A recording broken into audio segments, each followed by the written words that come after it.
उसका दूसरा अध्याय और उसका 28वां पद हम निकालेंगे और इस वचन को हम पढ़ेंगे।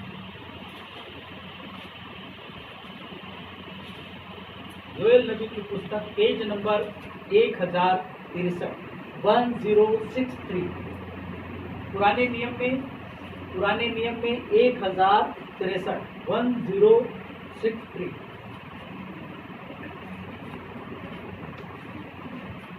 मिल गया सबको?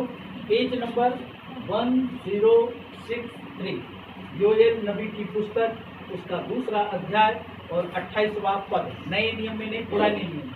आगे से खोलो बेटा, आगे से खोलो। 1063 1063 और पीछे जाओ, नंबर आगे बढ़ते जाओ। पढ़िए, जिसको मिल चुका है वो पढ़े।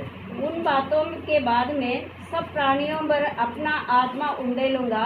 तुम्हारे बेटे बेटियां भविष्यवाणी करेगी और तुम्हारे पुरनियों ताबन देखेंगे और हमारे जवान दर्शन देखेंगे। तुम्हारे जवान दर्शन देखेंगे। प्रभु यीशु मसीह, धन्यवाद इस वचन के लिए जो आज आपने हमारे लिए भेजा है। प्रभु, हमसे बातचीत कर, हमारी अगुवाई कर, हमसे उस बात को हमारे जीवन में प्रकट कर जो आप हमारे जीवन में प्रकट करना है। सारी भलाइयों के लिए धन्यवाद करते हैं, यीशु नासरी के नाम में मांगते हैं। प्रभु यीशु मसीह ने हजारों वर्ष पूर्व अपने लोगों से वायदा किया था और क्या कहा था? उन बातों के बाद मैं सब प्राणियों पर अपना आत्मा उड़ेलूंगा। ये उन बातों के बाद, ये एक्चुअल में है क्या? उन बातों के बाद मतलब इसका क्या होता है? हमें एक एक शब्दों पर ध्यान देना है। जब तक हम एक एक शब्दों पर ध्यान नहीं देंगे हमें समझ में नहीं आएगा, और जब तक हमें समझ में नहीं आएगा तब तक हम परमेश्वर की उस प्रकाशन को, उसकी उन आशीषों से को हम प्राप्त नहीं कर पाएंगे, हम वंचित रह जाएंगे। इसलिए उससे समझने के लिए हमें उस पर ध्यान जरूरी है लगाना। है उन बातों के बाद ये हम नए नियम में देखेंगे कि कौन सी बातें, ठीक है। उन बातों के बाद मैं सब प्राणियों पर अपना आत्मा उड़ेलूंगा। तुम्हारे बेटे बेटियां भविष्यवाणी करेंगी। भविष्यवाणी का मतलब समझते हैं? भविष्य में घटने वाली बातें जो आज हम क्या करते हैं? घोषणा करते हैं कि फला समय में ऐसा होगा, हो जाएगा, विश्वास करें। तो बेटे बेटियां क्या करेंगी? भविष्यवाणी करेंगी। और तुम्हारे पुरनिये क्या देखेंगे?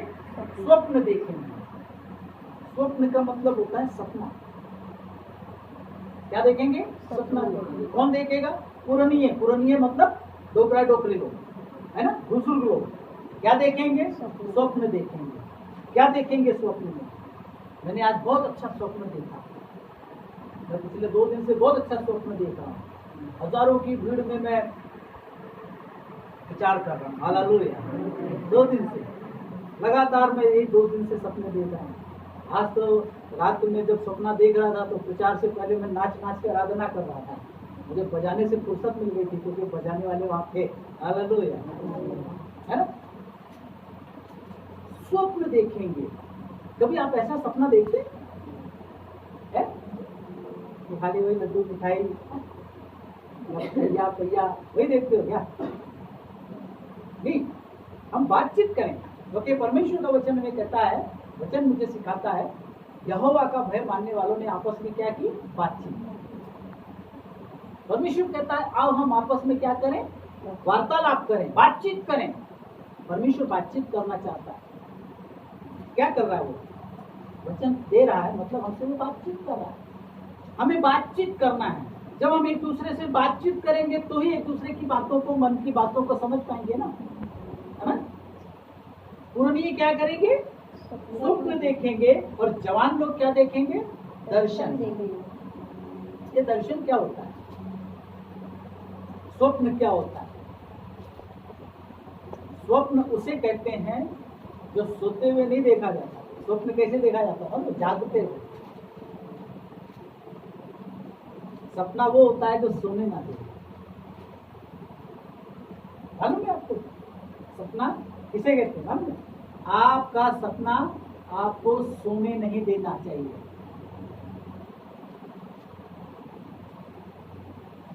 दर्शन क्या है? कई बातें हैं यहाँ पे, हमें समझना होगा इन बातों को। जवान लोग दर्शन देखेंगे। आज हमारा दर्शन क्या है? जवान है हमारे पास, ऐसी बात नहीं है। दर्शन क्या है हमारा? थोड़ी देर के लिए मैं आपका समय लूंगा। आप जो बच्चे पढ़ रहे हैं, आप लोगों के जीवन की दिशा क्या है? आप क्या करना चाहते हो आगे बढ़कर? पढ़ लिख करके क्या बनना चाहते हो? बता सकते हो आप? है कोई निशाना जहां आप दौड़े चले जाओ? कोई निशाना नहीं है। लेकिन बाइबल यहाँ क्या करेंगे? जवान लोग क्या करेंगे? दर्शन को देखेंगे। हमारे पास एक दर्शन होना चाहिए, क्योंकि बिना दर्शन के, बिना दिशा के हम सब क्या हो जाएंगे मालूम है? नाश हो जाएंगे। आपके पास आखिर क्या दर्शन है? दिशा क्या है आपकी? आप आखिर कहां किस यात्रा कर रहे हैं? मैं कल प्रभु से एक ही बात कह रहा था, प्रभु मेरा सफर खत्म होने वाला है। सफर खत्म होने का मतलब ये नहीं होता है कि मैं मरने वाला हूं, नहीं। सफर खत्म होने वाला, मेरी मंजिल निकट है। इसका मतलब ये होता है कि मैं जहां से आया था वहां पहुंचने वाला हूं। यात्रा करके आदमी अपनी मंजिल को प्राप्त करता है। मैं अपने पिता को पाने वाला हूं। प्रभु इससे पहले कि मेरा सफर खत्म हो, मेरा ये काम हो जाना चाहिए। मैं प्रभु से बातचीत कर रहा हूं। हमारे पास एक दिशा होनी चाहिए। मेरा एक सपना था, कई सपने थे, प्रभु ने उसको पूरा किया। कई ऐसे दर्शन थे जिसे परमेश्वर ने क्या किया? पूरा किया। और एक चीज हमेशा याद रखना, दर्शन जो होता है वो समय के अनुसार, परिस्थितियों के अनुसार क्या होता है? बदलता रहता है। यीशु मसीह जब इस धरती पर आया तो उनका दर्शन था। यीशु मसीह कहता है कि मनुष्य का पुत्र इजरायलियों की खोई हुई भेड़ों को बचाने के लिए आया है। किसको?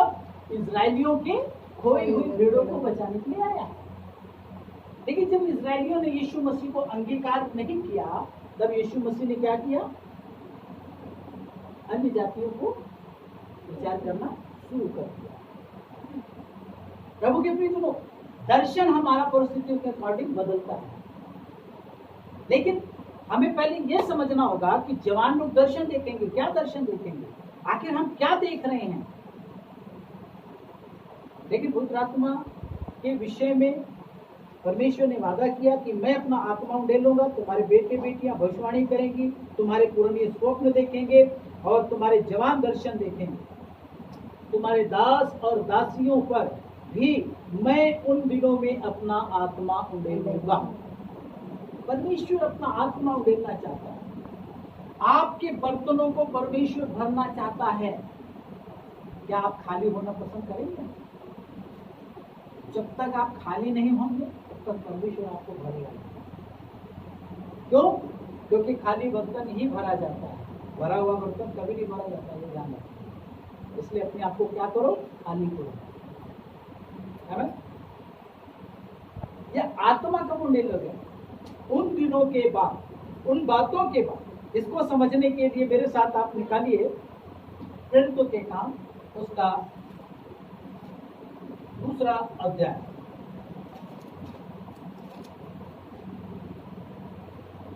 प्रेरितों के काम उसका दूसरा अध्याय, पेज नंबर 166। नए नियम में पेज नंबर 166। बाइबल में दो पुस्तक है।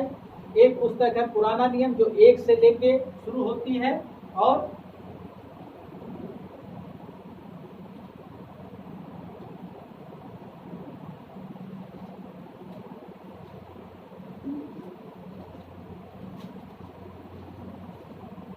पुराना नियम जो है 1 से शुरू होकर के 1111 पे खत्म हो जाती है, और नया नियम 1 से शुरू होकर के कितने नंबर पे खत्म होती है? 363 पर खत्म हो जाती है। इसलिए इस बात का ध्यान रखें। मेरे साथ निकाले प्रेरितों के काम, उसका दूसरा अध्याय, पेज नंबर 166 सॉरी 166, और पढ़िए 1 से लेकर के 4 तक। जब पेंटेकोस्त का दिन आया तो वे सब एक जगह इकट्ठा थे। एकाएक आकाश से बड़ी आंधी की सी सनसनाहट का शब्द हुआ और उससे सारा घर जहाँ वे बैठे थे टूट गया, और उन्हें आग की सी जीभें फटती हुई दिखाई दी, और उनमें से हर एक पर आग भरी। वे सब पवित्र आत्मा से भर गए, और जिस प्रकार आत्मा ने उन्हें बोलने की सामर्थ्य दी, वे अन्य अन्य भाषा बोलने लगे। आमीन। क्या लिखा है? जब पिंतेकुस्त का दिन आया तो। ये पिंतेकुस्त का दिन क्या है?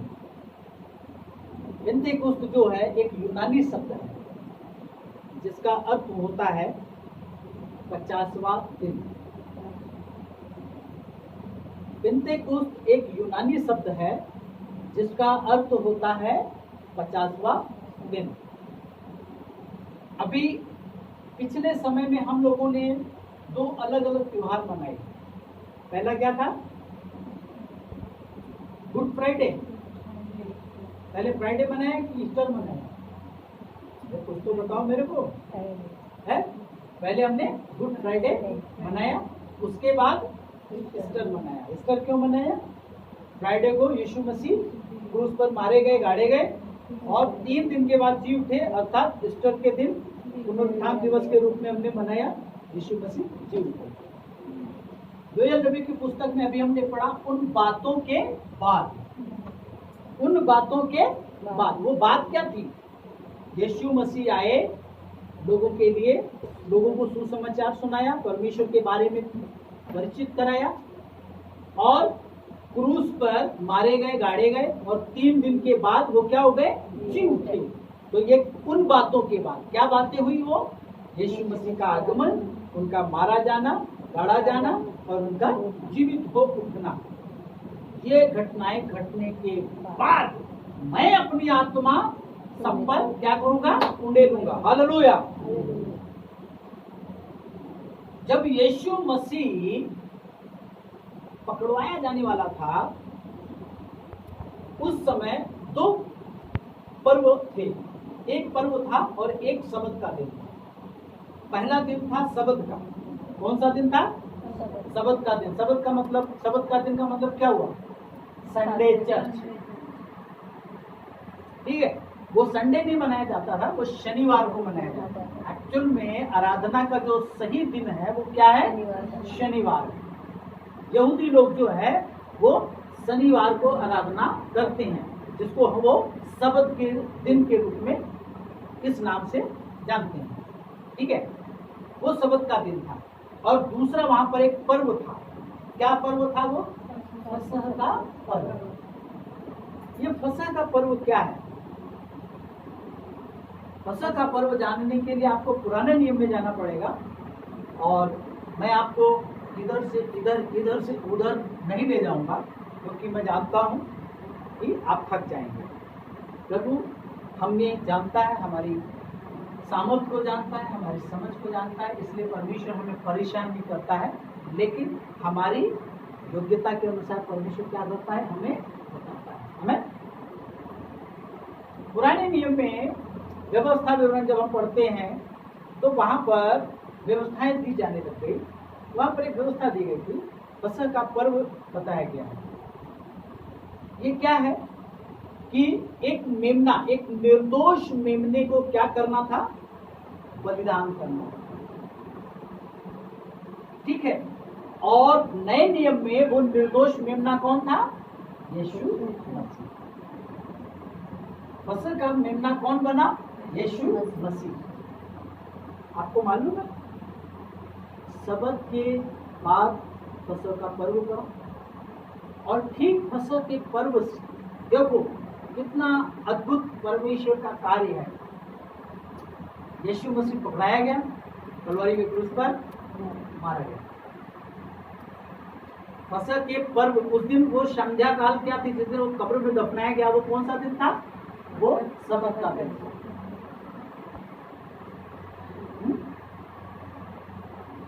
लोग अशुद्ध नहीं होना चाहते थे, फटाफट काम करना था। फसह का पर्व के दिन परमेश्वर का जो महिमा के लिए लोग क्या करते थे, यहूदी लोग एक मेमने को क्या करते थे, बलिदान करते थे, उनकी बलि चढ़ाई जाती थी।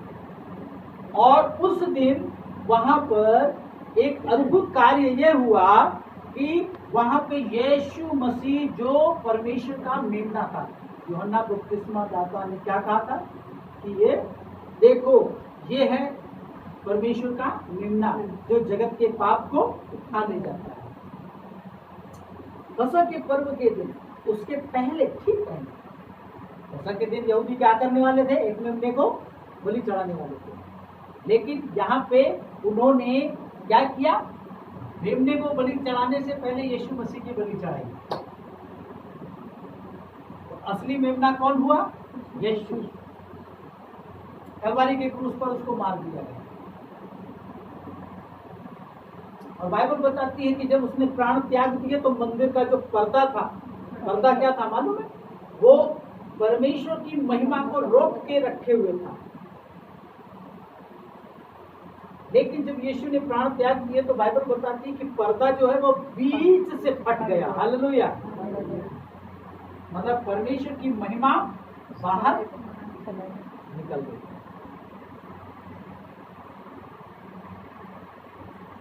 उन बातों के बाद, इन घटनाओं के बाद जब यीशु मसीह पुनर्जीवित हो उठे उस दिन से, और वो स्वर्ग में उठा लिए गए।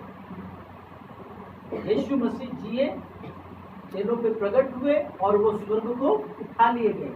उस दिन से लेकर के 50 दिन गिन। कितने दिन गिनना है? 50 दिन। 50 दिन पूरे होते ही वो दिन क्या कहलाया? पिंतेकुस्त दिन, मतलब 50वां दिन। क्योंकि यीशु मसीह के समय में, यीशु मसीह के समय में यरूशलेम में अगर हम देखें तो किसका राज था? रोमन लोगों का राज था। किसका राज था? रोमन्स का राज था, है ना? और उस समय रोमी भाषा, अलग अलग प्रकार की भाषाएं उस समय पाई जाती थी।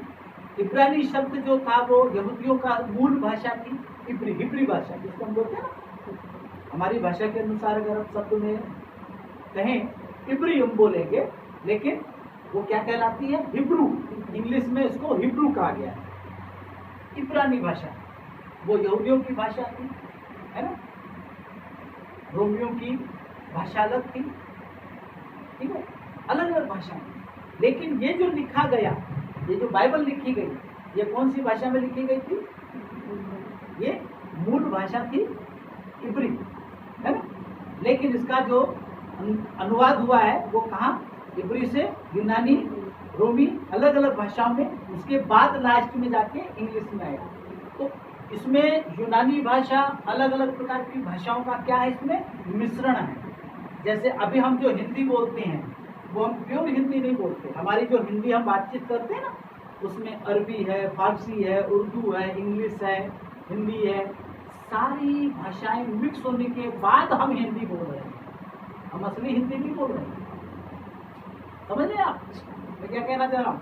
हम असली हिंदी नहीं बोल रहे हैं। हमारी जो हिंदी है उसमें उर्दू भी है, उसमें अरबी भी है, उसमें फारसी भी है, उसमें इंग्लिश भी है, उसमें हिंदी भी है, उसमें थोड़े बहुत संस्कृत भी है। सारी मिश्रित भाषाओं का हम क्या कर रहे हैं? इस्तेमाल कर रहे हैं। ठीक उसी प्रकार से ये जो बाइबल हम अभी पढ़ रहे हैं, इसमें भी अलग अलग भाषाओं का क्या किया गया है? मिश्रण किया गया है। तो पिंतेकुस्त जो है वो यूनानी शब्द है, जिसका अर्थ होता है 50वां दिन। यीशु मसीह के जीवित होने के बाद, स्वर्ग चले जाने के बाद वहां से एक दिन करके गिनना चालू कर दें और 50वें दिन आके ठहर जाने, वो दिन कहलाता है पिन्तेकुस्त का दिन। अब पिन्तेकुस्त के दिन क्या हुआ? वे सब एक जगह इकट्ठे हो गए। कौन लोग? यीशु मसीह की महिमा करने वाले लोग। कितने लोग थे ये? इनकी संख्या कितनी थी? 120 लोग। कितने लोग थे? 120। हाँ, 120। और वे लोग जो थे एक ही जगह ठहरे हुए थे, एक ही जगह ठहरे हुए थे और एक ही जगह इकट्ठे थे। और वे क्या कर रहे थे? प्रार्थना कर रहे थे। मैं चाहूंगा इसको समझने के लिए एक अध्याय निकालें और उसका 7 और 8 दोनों पढ़ें। उसने उनसे कहा, उन समयों या कालों को जानना जिनको पिता ने अपने ही अधिकार में रखा है तुम्हारे काम नहीं, परंतु जब पवित्र आत्मा तुम पर आएगा तब तुम सामर्थ्य पाओगे और यरूशलेम और सारे यहूदियों के और सामरियों में और पृथ्वी की छोर तक मेरी गवाही होगी। गवाह होगे। आमीन। क्या लिखा है यहाँ पे? उसने उनसे कहा, यीशु मसीह ने अपने चेलों से कहा। क्या कहा और क्यों कहा, ये अगर समझना है तो एक छे भी आप एक बार पढ़ो। अंततः उन्होंने इकट्ठा होकर उससे पूछा, हे प्रभु, क्या तू इसी समय इज़राइल को राज्य फेर देगा? हाँ, हे प्रभु, क्या तू इसी समय इज़राइल को ये राज्य फेर देगा? है ना? तो यीशु मसीह ने क्या जवाब दिया? उन समयों, उन कालों को जानने का, ठीक है, उन समयों या कालों को जानना जिनको पिता ने अपने ही अधिकार में रखा है तुम्हारा काम नहीं है। हमारा काम ये सब नहीं है कि हम कब राज्य में प्रवेश करेंगे, कब राजा बनेंगे, हम क्या बनेंगे वगैरह वगैरह। हमें फालतू बातों में दिमाग नहीं लगाना है। लेकिन यीशु मसीह क्या कह रहा है? तुम्हारा काम नहीं, परंतु पवित्र आत्मा आएगा। जब पवित्र आत्मा आएगा तब तुम क्या पाओगे? सामर्थ पाओगे। क्या पाओगे? सामर्थ पाओगे। पवित्र आत्मा जब आएगा तो हम क्या पाएंगे? सामर्थ पाएंगे। और यरूशलेम, यहूदिया, सामरिया और उसके बाद पृथ्वी की छोर तक हम क्या बनेंगे? गवाह बनेंगे। यरूशलेम। प्रभु के प्रियजनों, मैं आपसे सवाल करता हूं, हम सब यहाँ पर बैठे हैं, हम अपने परिवार में से कम एक सदस्य तो यहाँ पर बैठा है, सही है ना? अपने परिवार में से कम एक सदस्य तो यहाँ मौजूद है। ईमानदारी से बोलिए, हम प्रभु की संगति में हैं। मैं आपको निराश करने के लिए या लज्जित करने के लिए नहीं, लेकिन आपको सिखाने के नियत से ये बात कहना चाह रहा हूं। हमारे परिवार में हमारी क्या गवाही है?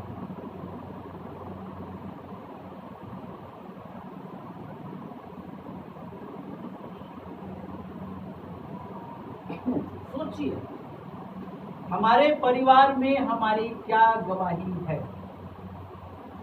क्योंकि यीशु मसीह ने अपने चेलों से क्या कहा कि जब तुम पवित्र आत्मा तुम पर आएगा, जब तुम पवित्र आत्मा तुम पर आएगा तब तुम क्या पाओगे? सामर्थ पाओगे।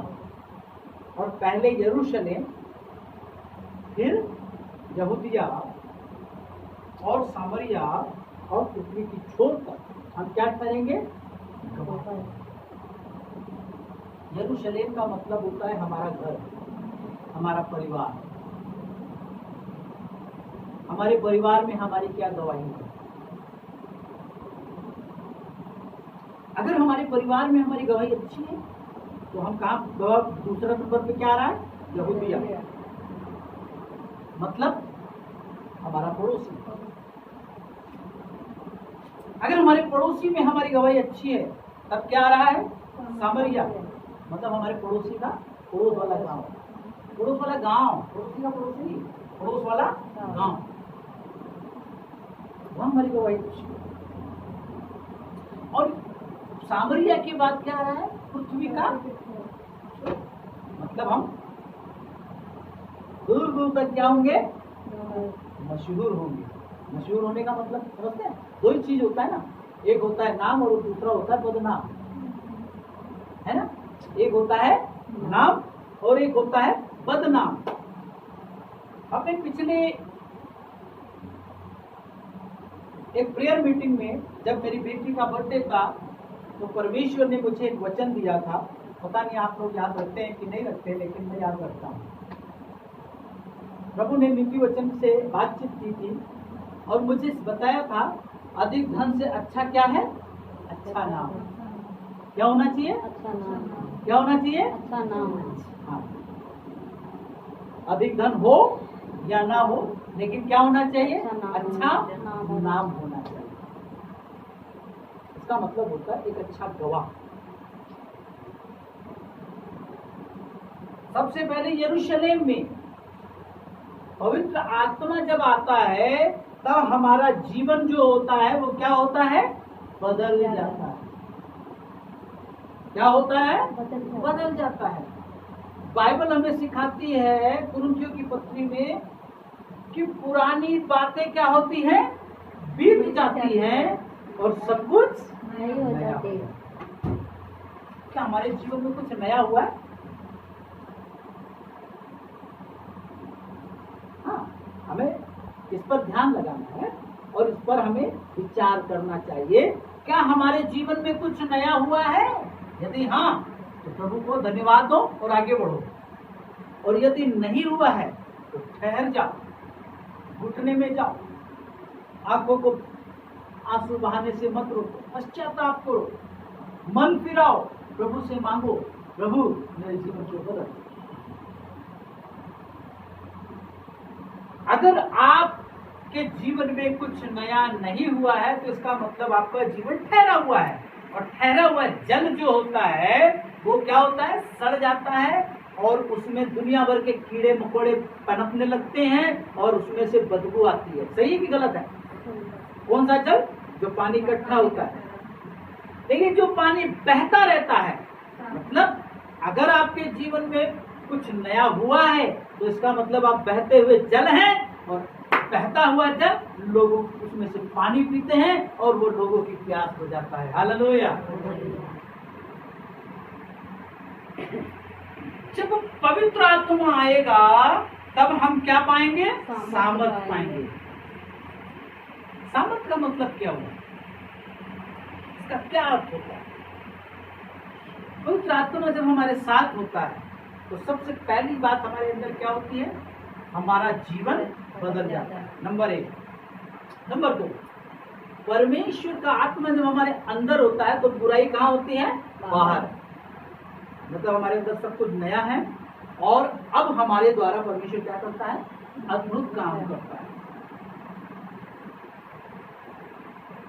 मैंने आपसे छिपा के नहीं रखा, लेकिन मैंने आपको सच्चाई प्रकट की है। ये 5 का मतलब समझ रहे हो? कुछ याद आ रहा है? ये भूल गए? क्या याद आ रहा है? कुछ याद आ रहा है कि नहीं? क्यों भाई? किसी को नहीं याद आ रहा है? 5 बातें याद है। हाँ, क्या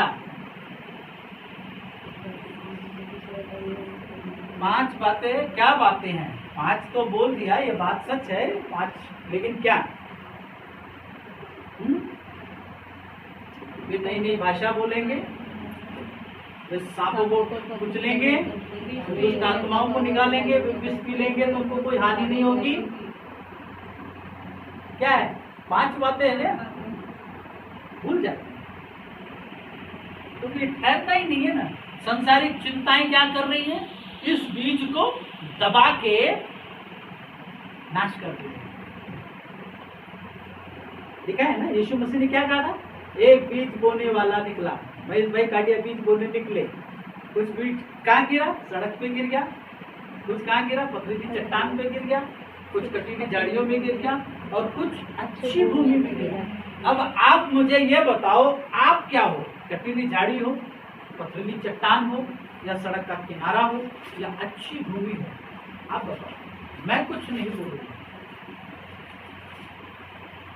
अगर ये सारी बातें आप याद रखते हैं तो इससे ये पता चलता है कि हम एक अच्छी भूमि हैं। मैं आपको लज्जित करने के लिए ये बात नहीं कह रहा हूँ, मैं आपको अपमानित करने के लिए ये बात नहीं कह रहा हूँ। मैं आप लोगों को उत्साहित करना चाहता हूँ कि आत्मा जब आया तब हमारे जीवन की गंदगी क्या होती? बाहर चली। एक बात बताओ, आग जो है वो गंदगी को जलाती है, सही है? आग कचरा जला देती है ना? अरे हाँ, कुछ तो बोलो। अरे हमारे बोल ही नहीं रहे क्या किसी है? आग क्या करता है? कचरा जला देता है। और बारिश ठंडापन क्या करता है? उस कचरे को बचा के रखता है। अब बताओ, आग चाहिए या ठंडापन चाहिए? अगर ठंडापन रहेगा तो कचरा बचा रहेगा, जलेगी। गीली लकड़ी जलती है? चूल्हे में जलती है? चूल्हे में जलती है? नहीं। क्यों नहीं जलती? क्योंकि गीली है।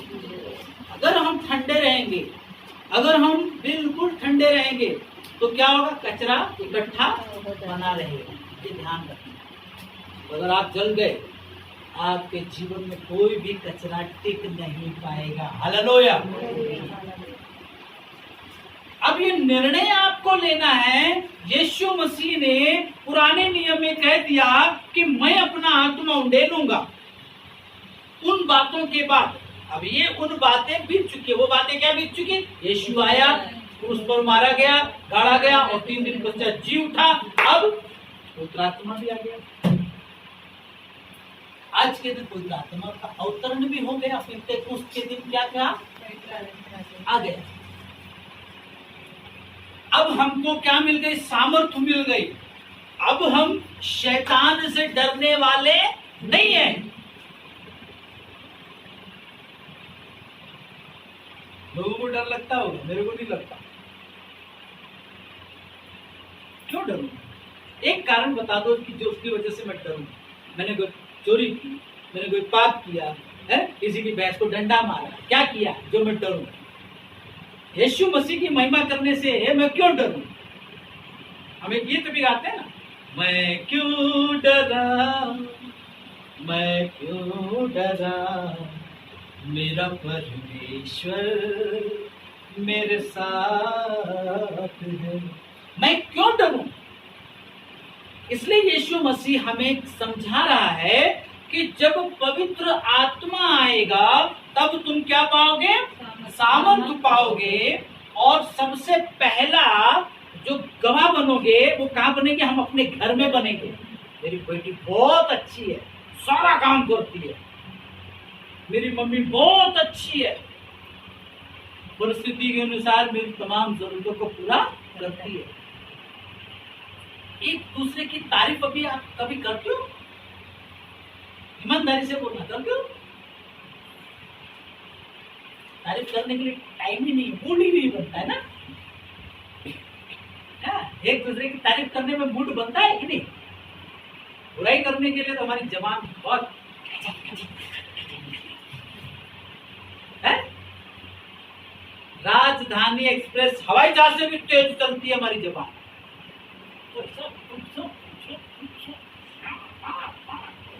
और तारीफ करने की जब बारी आती है तो मुंह ताला लग जाता है। उसको जबरदस्ती से खोलने की कोशिश करो तो भी नहीं खुलता। क्या हमारा परमेश्वर हमें यही सिखाता है? प्रभु की प्रिय जनों, दोष लगाने का काम किसका है? शैतान है ना। वो शैतान क्या करता है? हमेशा दोष लगाता रहता है। लेकिन तारीफ कौन करता है? पवित्र आत्मा। पवित्र आत्मा क्या करता है? तारीफ करता है। क्योंकि हमें सामर्थ्य मिला है तो हम नए बन गए हैं। अब हमको डरने की आवश्यकता नहीं है। हमें क्या करना है? एक दूसरे की तारीफ करना। हमें सबसे पहले अपनी गवाही कहाँ बनानी है? अपने घर में। हमारे घर में आपने कभी सुना, ज्यादातर मैं किसी की निंदा नहीं कर रहा, माफ कीजिएगा, मैं आपको समझाना चाहता हूं, हम अपने घर में सेवा नहीं कर पाते हैं। कर पाते हैं क्या? हम अपने मोहल्ले में, अपने गांव में सेवा नहीं कर पाते हैं। हम अपने शहर में सेवकाई नहीं कर पाते हैं। जब सेवकाई करने की बारी आती है तो हम कहाँ जाते हैं? हम फिर बोलते हैं पास्टर साहब को, पास्टर साहब अमेरिका मेरा दर्शन है, मैं अमेरिका में जाके यीशु मसीह का प्रचार करूंगा। क्यों भाई, बांसुड़ा खराब है क्या? है? हम बोलते हैं हमको जयपुर में जाके सेवा करनी। भैया बांसुड़ा खराब है क्या? हम बाहर भाग जाते हैं। क्यों? क्योंकि बाहर हमें कोई जानता ही नहीं। सही है ना? जानता है क्या आपको? कोई नहीं जानता। तो बाहर जाके कितना भी बबुला बदत बन जाओ, वही सब बोलेंगे वाह बखे मन था, बखे मन था, बखे मन था, यही बोलेंगे ना। लेकिन जब मोहल्ले में बोलने जाओगे तो सब बोलेंगे ये तो भाई झुट्टा है, अगर दारू पी के पड़ा रहता है, ऐसे बोलेंगे ना। प्रभु के प्रियजनों, हमारी गवाही सबसे पहले कहाँ होनी चाहिए? हमारे घरों में होनी चाहिए, हमारे मोहल्ले में होनी चाहिए, हमारे पड़ोस के गांव में हमारी गवाही अच्छी होनी चाहिए।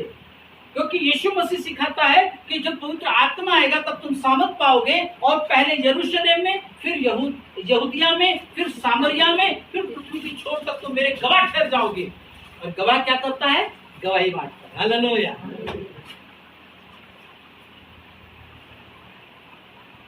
जिस तरह से मैं सिखा रहा हूँ उस हिसाब से तो मेरे को अयोध्या में होना चाहिए था, है ना?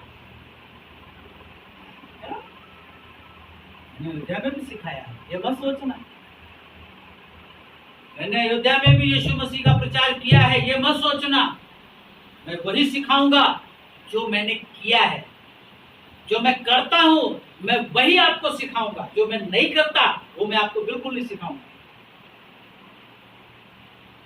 मैं अयोध्या का रहने वाला हूं, अयोध्या में भी मैंने प्रभु का काम किया है। अगर मैं यहाँ झाड़ू मारता हूं तो मैंने अयोध्या में भी झाड़ू मारी है। अगर मैं यहाँ अपने लोगों की सेवा करना जानता हूं तो मैंने अयोध्या में भी लोगों की सेवा की है। मेरे अंदर वो लक्षण थे, इसलिए प्रभु मेरे को यहाँ धीरे धीरे धीरे धीरे धीरे धीरे बढ़ाते बढ़ाते यहाँ लाके बिठा दिया। मैं अपनी बड़ाई मारने के लिए सब बातें नहीं कह रहा हूँ, मैं आपको समझाना चाहता हूँ कि पवित्र आत्मा आपको मिला है, पवित्र आत्मा आपके अंदर है, वो आपके अंदर है, मौजूद है। उसे काम करने का मौका, वो जबरदस्ती कभी नहीं करेगा, ध्यान रखना। वो जबरदस्ती कभी नहीं करेगा। क्यों? क्योंकि वचन क्या कह रहा है? वही दूसरा अध्याय 1 से 4 हम वापस देखेंगे। यहाँ पे हम देखेंगे कि पिन्तेकुस्त का दिन आया तो वे सब एक जगह इकट्ठे थे। एकाएक आकाश से बड़ी आंधी की सी सनसनाहट का शब्द हुआ और उससे सारा घर जहाँ वे बैठे थे गूंज गया। जब आप अपने घरों में बैठकर प्रार्थना करेंगे, प्रार्थना करने के लिए सबसे बढ़िया जगह कौन सी है? आपका घर है ना? सही है ना? सबसे अच्छी जगह कौन सी है? आपका घर।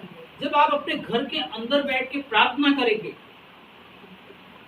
तब आपको समझ में आएगा आंधी की सी सनसनाहट का शब्द।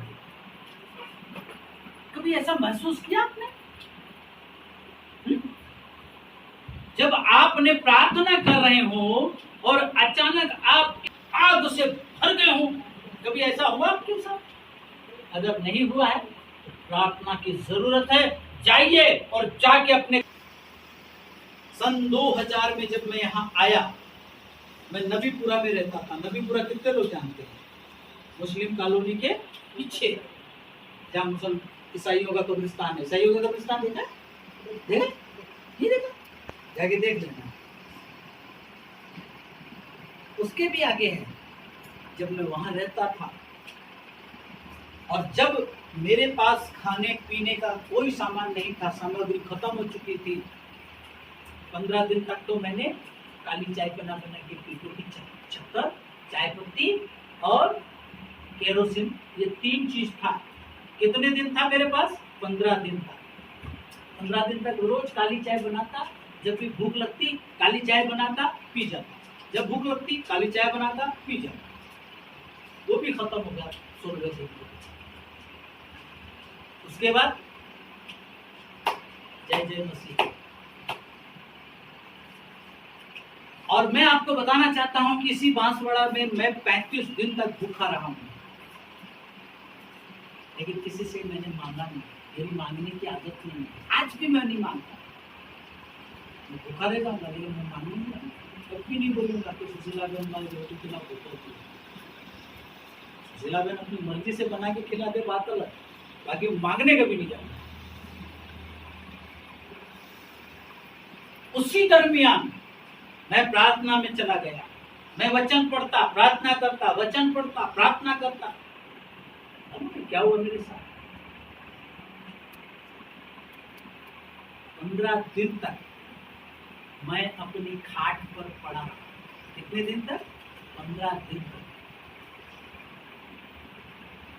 मेरा मकान मालिक झांकने तक नहीं आया, क्योंकि ये परमेश्वर का काम था। परमेश्वर जब काम करता है ना, तो हर प्रकार के डिस्टर्बेंस मतलब बाधाओं को क्या करता है? वो दूर कर देता है। 15 दिन तक मेरा मकान मालिक की झांकनी नहीं है। मैं अपने खाट से उठना चाहूं, उठ नहीं पाता था। मैं जोर जोर से चिल्लाता रहा। ये हाथ को मैं ऐसे करना चाहूं तो ऐसा लगता रहा जैसे किसी ने हाथ को जबरदस्ती ऐसे दबा रखा हो, हाथ नहीं उठा पाता था। पवित्र आत्मा क्या है, इसको समझने के लिए, इसको अनुभव करने के लिए आपको क्या बनना होगा? पवित्र बनना होगा। आपको परमेश्वर के और निकट आना होगा। आपके मन में, आपके तन में, आपके विचारों में, आपकी आंखों में, आपकी बुद्धि में, आपके समझ में, आपके शब्दों में, हर जगह क्या होना चाहिए? पवित्रता होनी चाहिए। पवित्र आत्मा जब आता है, अद्भुत काम होते हैं। बात में यहाँ चंगाई की नहीं कर रहा, बात में यहाँ मुर्दे जिलाने की नहीं कर रहा हूँ, बात में कर रहा हूँ जीवन बदलने की। हालेलुया। पवित्र आत्मा आता है तो सबसे पहला काम क्या होता है मालूम है? जीवन बदल जाता है। प्रभु ने मेरे जीवन को बदल दिया। हमें कमजोरियां हैं क्योंकि हम इस देह में हैं, है ना। सबसे बड़ा बीमारी का कारण क्या है? ये शरीर है। ये शरीर हमारे सबसे बड़ी बीमारी का कारण है। जब तक इस शरीर में हम हैं, हम पूरी तरह से शुद्ध नहीं बन पाएंगे। शुद्धता के लिए हमें क्या करना पड़ेगा? इस देह को छोड़कर उस महिमा में देह को धारण करना पड़ेगा। हालेलुया। लेकिन जो भी कुछ करना है हमको इस शरीर में करना है। सीखने की सारी प्रक्रिया कहाँ होगी? इस शरीर में होगी। पवित्र आत्मा ने जीवन को बदला। मैं सच कह रहा हूं, मैं खुद नहीं समझ पाया, लेकिन बहुत सारी बातें। इसलिए पवित्र आत्मा आया और आंधी की सी सनसनाहट का शब्द हुआ और उससे सारा घर जहां वे बैठे थे गूंज गया और उन्हें आग की सी जीभें फटती हुई दिखाई दी और उनमें से हर एक पर आ ठहरी और सब पवित्र आत्मा से भर गए और जिस प्रकार आत्मा ने उन्हें बोलने की सामर्थ्य दी वे अन्य अन्य भाषा बोलने लगे। अन्य अन्य भाषा बोलने।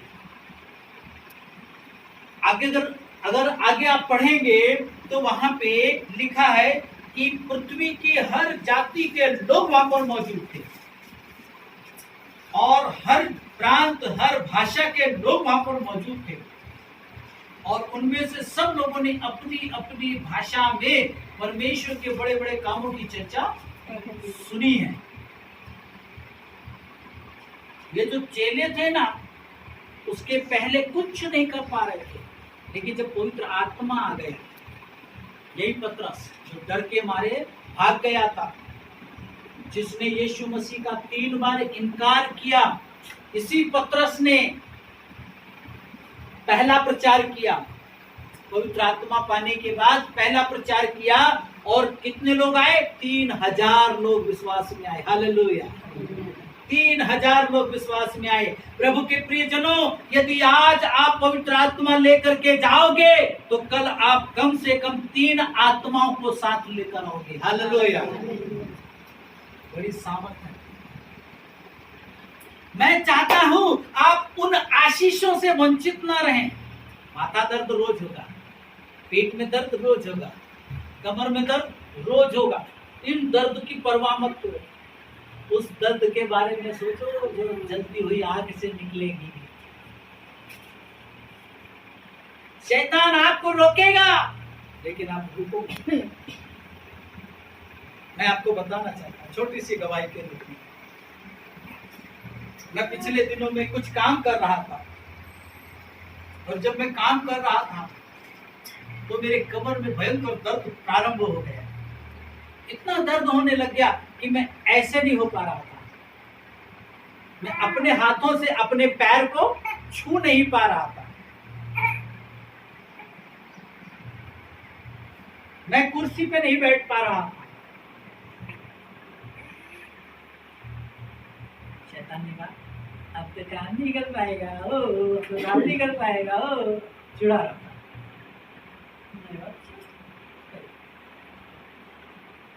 कितनी बार जीतेगा?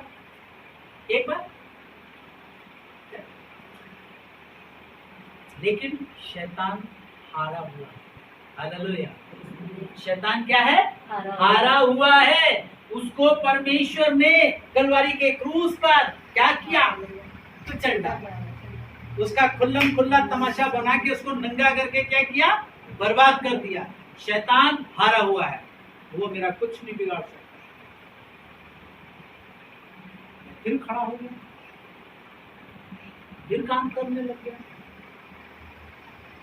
फिर काम करने लग गया तो शैतान ने फिर कर दिया, फिर खड़ा हो गया। प्रभु के प्रियजनों, शैतान आपको रोकेगा, आपको रुकना नहीं, आपको रुकना नहीं है। यीशु मसीह ने वादा किया था, ये पवित्र आत्मा जब इन्होंने पाया, चेलों ने पाया, तो उसी पतरस ने पहला प्रचार किया और 3,000 लोग प्रभु यीशु मसीह में आए। इसी पतरस ने जब दूसरी बार प्रचार किया तो 5,000 लोग प्रभु यीशु मसीह में आए। हेलो, कितने? 5,000। परमेश्वर के नाम की स्तुति हो। जब पवित्र आत्मा आता है तब हमको सामर्थ्य मिलता है और हम गवाह बन जाते हैं। जब आप गवाही बांटते हो ना, मैं आपको क्यों गवाही बांटने के लिए बोलता हूं, जब आप गवाही बांटते हो तब आप इस बात की घोषणा करते हो कि प्रभु तू जीवित है, तू काम करता है।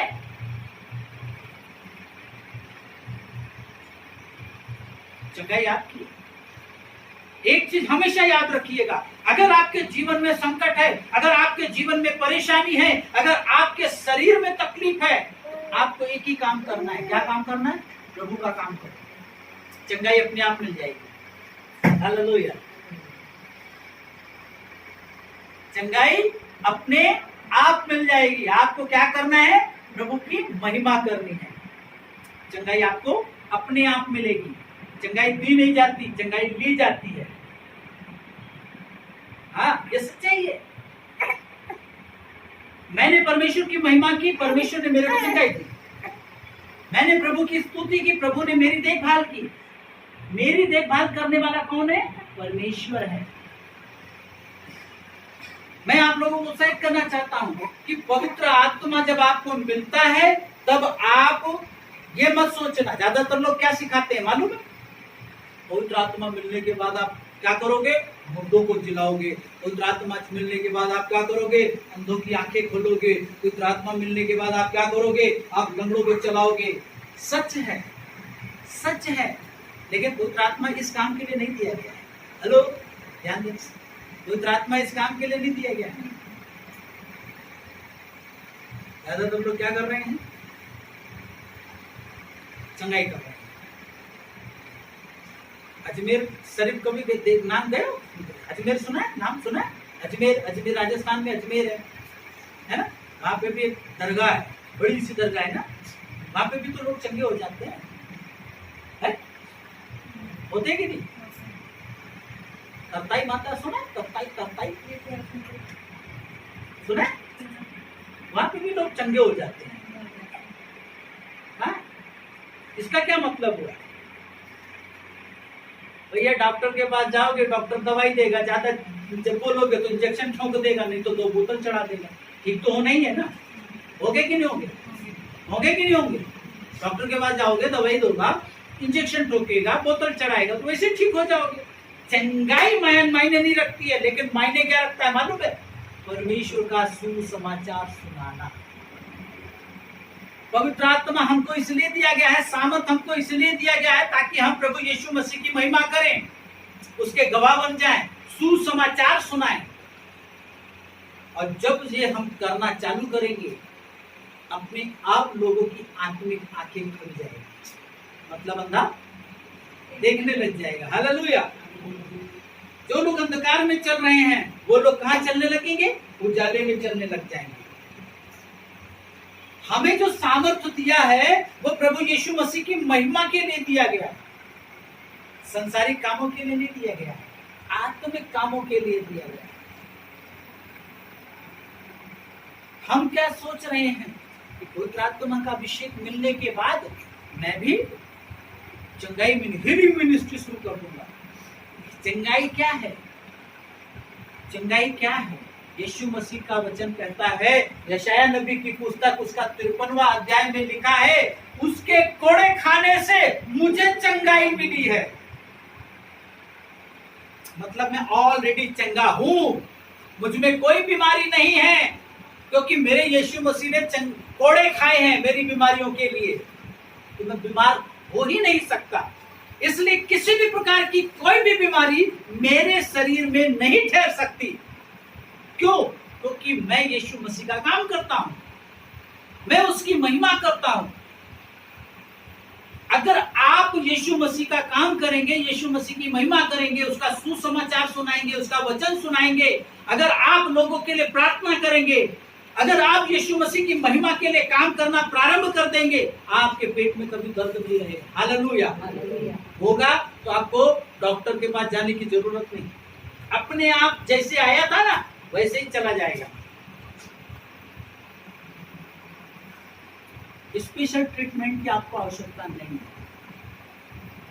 क्योंकि आग आपको क्यों दी गई है मालूम है? ताकि आपके अंदर की सारी गंदगी क्या हो जाए? जल के राख हो जाए, और आप क्या बन जाओ? सामर्थी बन जाओ।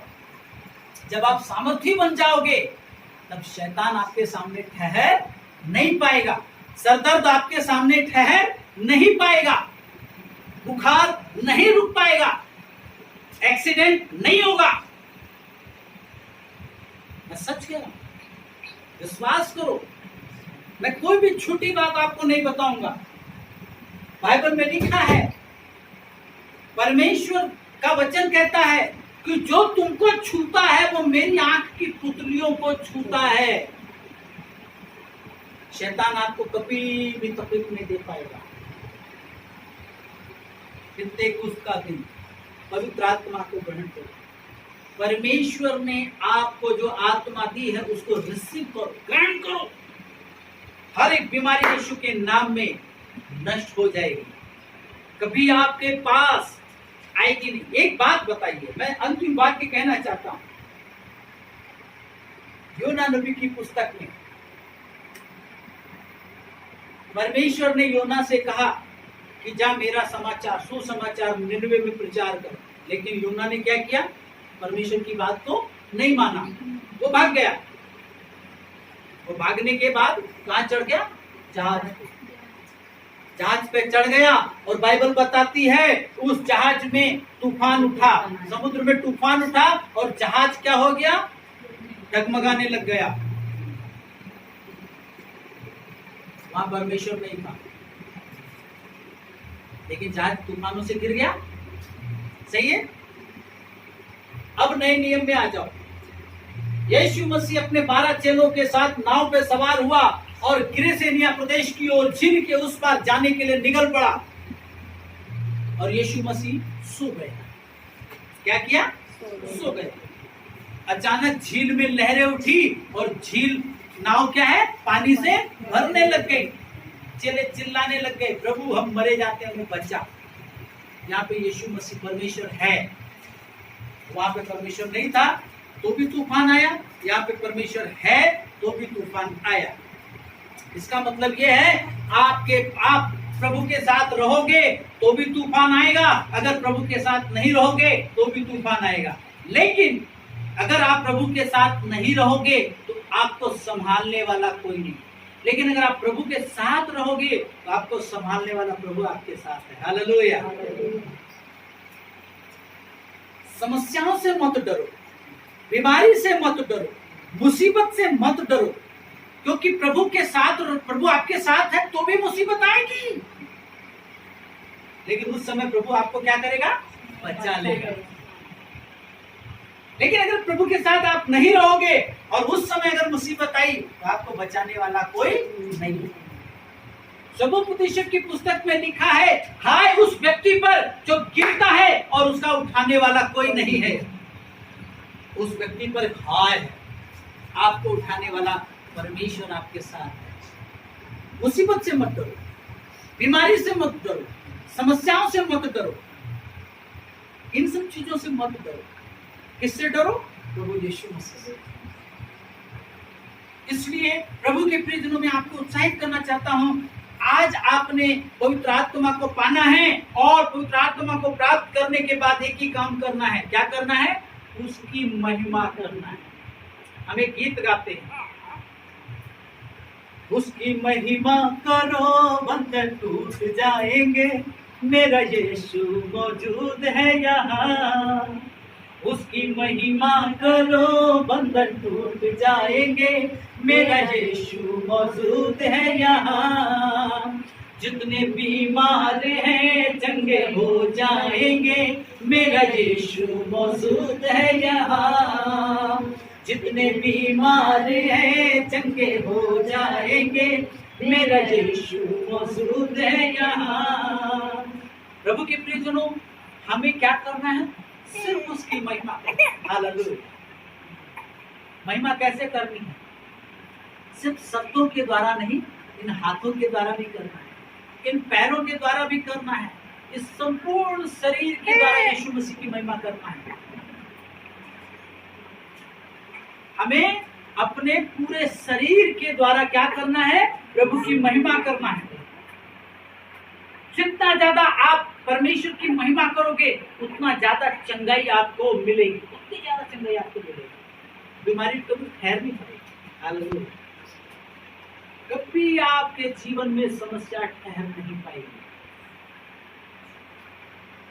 इसलिए जब पवित्र आत्मा आया, ये सब सामर्थ से भर गए, और बाइबल बताती है कि जिस प्रकार से वे सब पवित्र आत्मा से भर गए और जिस प्रकार आत्मा ने उन्हें बोलने की सामर्थ दी, वे अन्य भाषा बोलने लग गए। और इस वचन को जब आप आगे पढ़ते जाएंगे, पतरस ने पहले 3000 लोगों को जीता, फिर प्रचार किया, 5000 लोग आए, है ना।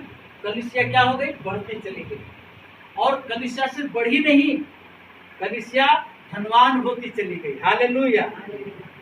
बाइबल बताती है कि उनमें कोई भी गरीब नहीं था।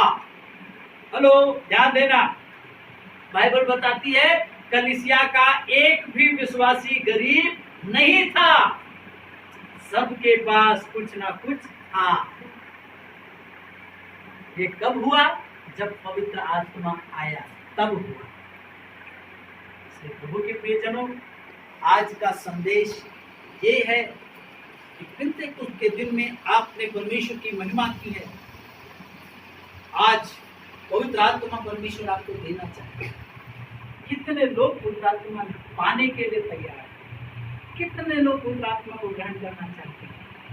अगर आप पवित्र आत्मा को पाने के लिए तैयार हैं, प्रभु आपसे वादा करता है कि मैं तुम्हें एक और सहायक दूंगा। हालेलुया। प्रभु आपको एक और सहायक देगा। शरीर में आपको एक सहायक दिया गया है, आत्मा के रूप में, आत्मिक रूप से परमेश्वर आपको एक और सहायक देगा। इसलिए हमें परमेश्वर की महिमा के लिए तैयार है। आइए।